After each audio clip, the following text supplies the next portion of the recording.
தண்ணீர். பூமியில் தண்ணீர் ஒரு மிக முக்கிய வளமாகும். இது நம் வாழ்க்கையை வடிவமைக்கிறது மற்றும் அனைத்து உயிரினங்கள் உயிர் வாழ்வதற்கும் முக்கியமானது. நமது உடல்கள் 70% தண்ணீரை கொண்டுள்ளது. தண்ணீர் இல்லாமல் ஒரு வாரத்திற்கு மேல் நம்மால் வாழ முடியாது. எல்லாவற்றிற்கும் நாம் தண்ணீரை சார்ந்து இருக்கிறோம். குளிப்பதற்கும், சமைப்பதற்கும், பாத்திரங்களை கழுவுவதற்கும், பயிர்களுக்கு நீர்ப்பாசனம் செய்வதற்கும், கால்நடைகளுக்கு உணவளிப்பதற்கும் நமக்கு தண்ணீர் தேவைப்படுகிறது. தண்ணீர் ஏன் மதிப்புமிக்கது? பூமி நீல கிரகம் என்று அழைக்கப்படுகிறது. பூமியின் மேற்பரப்பு 71% நீரால் மூடப்பட்டுள்ளது.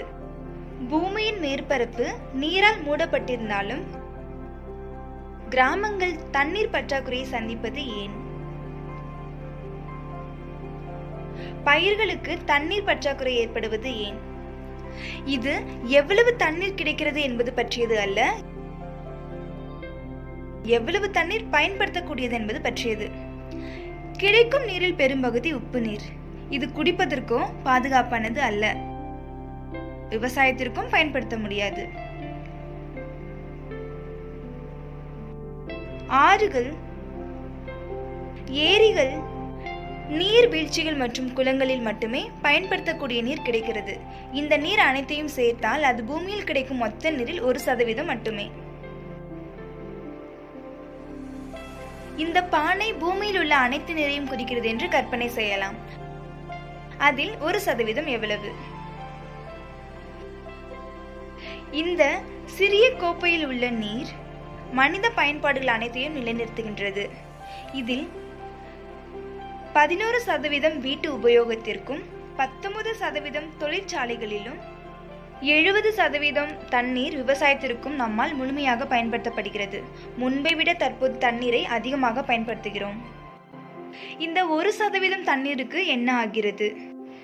இந்த 1% தண்ணீர் எல்லாம் சரியாக இல்லை. நீர்ப்பாசன திட்டங்களால் ஆறுகள் மற்றும் ஏரிகள் வறண்டு போகின்றன. உரம் மற்றும் பூச்சிக்கொல்லி ஆகியவற்றால் நீர் மாசுபடுகிறது.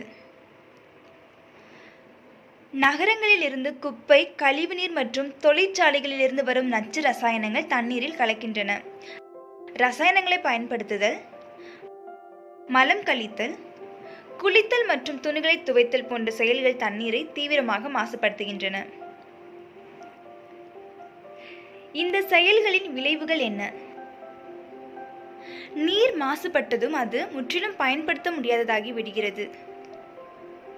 இது இனி பயிர்களுக்கு நீர்ப்பாசனம் செய்ய அல்லது கழுவுதல் மற்றும் சுத்தம் செய்ய பயன்படாது. இந்த மாசுக்கள் நீர்நிலைகளில் மீன்கள் இறக்க காரணமாகின்றன. தண்ணீரை சுத்தமாக வைத்திருக்க மீன்கள் முக்கியம். சுத்தம் செய்ய மீன்கள் இல்லாததால் களைகள் வளர்ந்து விரைவாக நீரின் மேற்பரப்பை மறைக்கின்றன. களைகள் தொடர்ந்து நீர்நிலைகளை உறிஞ்சும் வரை வளர்கின்றன. இந்த மாசுபாடுகள் நிலத்தில் ஆழமாக சென்று நிலத்தடி நீரை மாசுபடுத்துகின்றன. இந்த நீரை குடிப்பதால் பல கடுமையான நோய்களும் ஏற்படுகின்றன.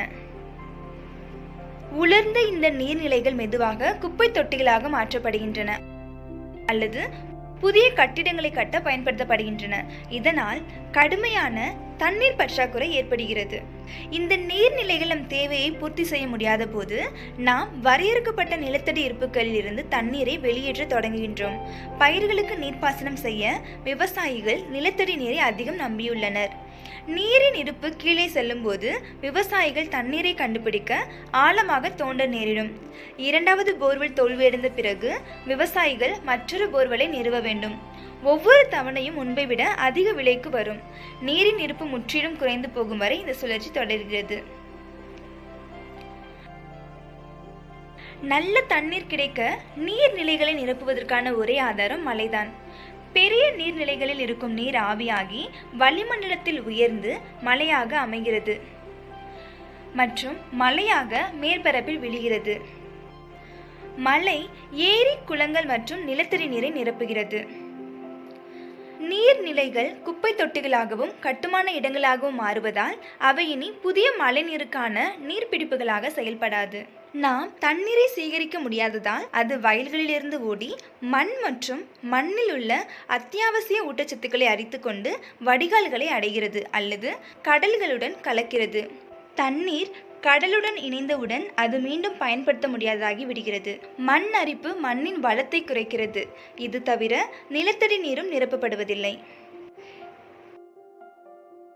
இந்த மழை நீரை மாற்றத்தை ஏற்படுத்துவதற்கு முன்பு சேதத்தை சரி செய்ய வேண்டும். நவ்ஷயக் ஃபவுண்டேஷன் விவசாயிகளுக்கு நீர்பிடிப்பு மற்றும் பாதுகாப்பு முறைகள் உருவாக்குவதை கற்றுக் கொடுக்க விரும்புகிறது.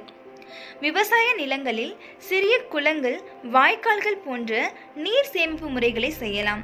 இவை தண்ணீரை சேகரித்து வறண்ட காலங்களில் பயிர்களுக்கு நீர்ப்பாசனம் செய்ய பயன்படும். இது நிலத்தடி நீரையும் நிரப்புகிறது. இந்த முறைகளை செயல்படுத்துவதன் மூலம் நமது விளைச்சல் நிலங்கள் மற்றும் கிராமங்களுக்கு செழிப்பை கொண்டு வருவோம். நீர் ஆதாரங்களை உருவாக்கும் இந்த பயணத்தில் எங்களுடன் சேருங்கள்.